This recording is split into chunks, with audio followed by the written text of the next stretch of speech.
O foco é a situação mais recente do Banco do Brasil. A gente recebeu algumas informações, sabe? Análises que pintam quadros um pouco diferentes sobre o que esperar dos resultados agora do segundo trimestre de 2025. Nossa ideia aqui é tentar organizar isso e entender os possíveis impactos, né? E antes da gente começar, já clica rapidinho em curtir no vídeo e confere se a inscrição no canal tá ativa. Ajuda bastante. Bom, vamos lá então. Tentar organizar isso aqui. Uma análise recente que a gente viu do Banco Safra sugere uma queda bem expressiva nos lucros do Banco do Brasil para este segundo trimestre. A projeção dele está falando em um lucro de 4,6 bilhões de reais. E o que chama atenção mesmo assim é que esse número representa uma queda de, quase 50% em relação ao trimestre anterior.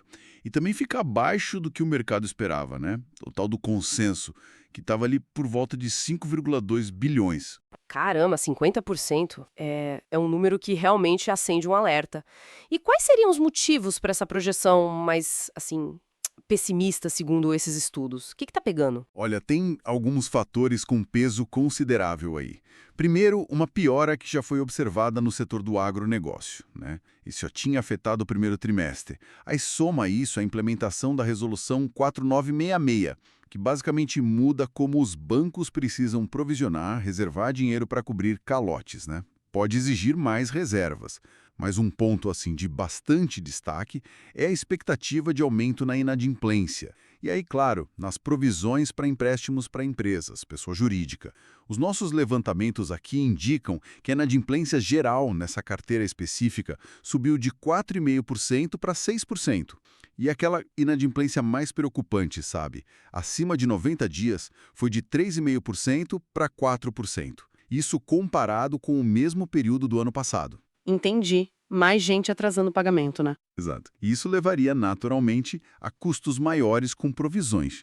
A análise do Safra estima, olha só, 14 bilhões de reais em provisões para os devedores duvidosos agora no segundo trimestre. 14 bilhões? Uau! E isso, claro, pressiona a lucratividade, pressiona as margens do banco. E tem também uma questão sobre um novo modelo de perda de crédito esperada. Foi observado que no primeiro TRI, o banco provisionou só uns 40% da formação de inadimplência. Isso meio que sugere, né, que talvez mais provisões sejam necessárias agora para compensar. Entendi a lógica da pressão nas contas, mas assim, aqui a coisa fica interessante, porque parece que existem outras perspectivas, né? Não é só essa visão. Dados do próprio Banco Central, por exemplo, mostraram um lucro de 1,7 bilhão só em abril de 2025. Se esse ritmo mensal continuasse, né, o lucro do trimestre ficaria mais perto dos 5 bilhões, bem mais alinhado com o consenso do mercado e não tão baixo quanto o Safra projetou. E vale lembrar também que no início de junho saiu uma outra análise, essa apontava para bons resultados, mesmo com as questões do agro. Chegaram a projetar um retorno sobre patrimônio, o ROI, de 20% e um preço-alvo de R$ 30 para a ação. Exato. Cenários bem diferentes convivendo, né? E se a gente conecta isso ao cenário mais amplo, a gente vê sinais realmente contraditórios. O mercado pode reagir de forma bem intensa se os lucros vierem abaixo do esperado de novo.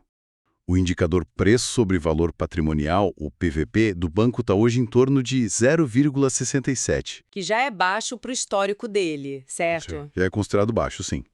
Se houver mais pressão vendedora nas ações, a gente poderia ver esse indicador cair mais, talvez para a faixa de 0,55 a 0,60.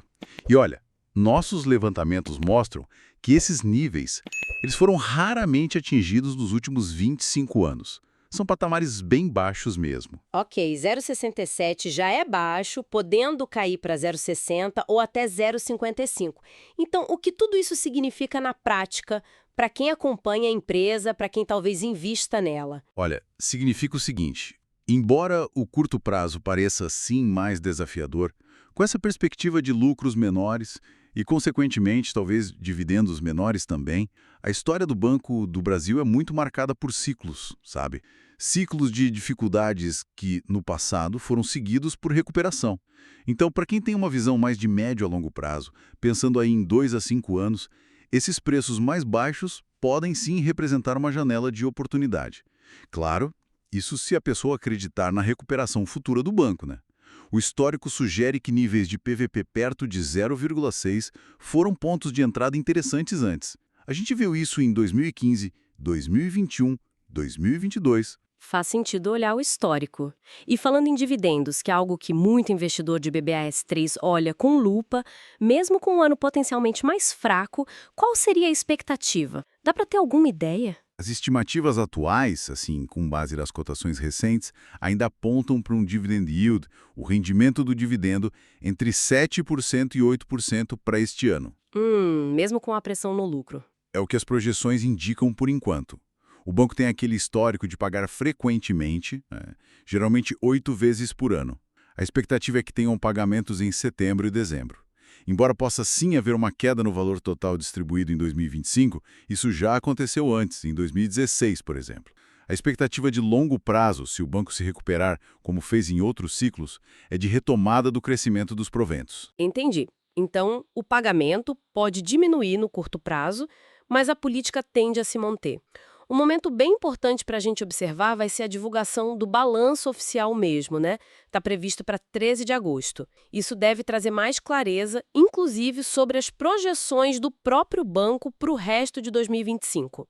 Então, resumindo um pouco a nossa conversa aqui, temos sinais bem mistos para o Banco do Brasil no curto prazo.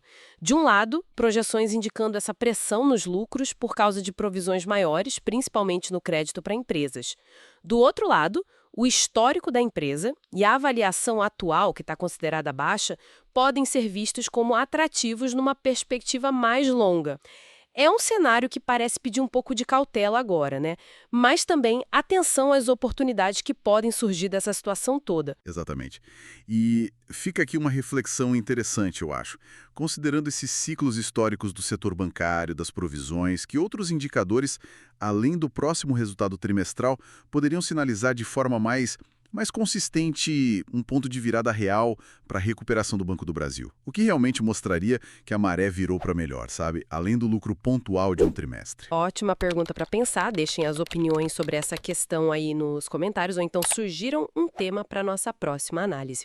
E não esqueçam de curtir o vídeo, se inscrever no canal e ativar o sino de notificações para receber mais conteúdos como esse. Para finalizar, aquele aviso importante, esse estudo não constitui nenhum serviço de análise ou recomendação, tá? Este é um mercado de renda variável, bolsa de valores, onde o risco é inerente. Toda e qualquer decisão de investimento é de responsabilidade exclusiva de cada investidor. Um abraço e até a próxima!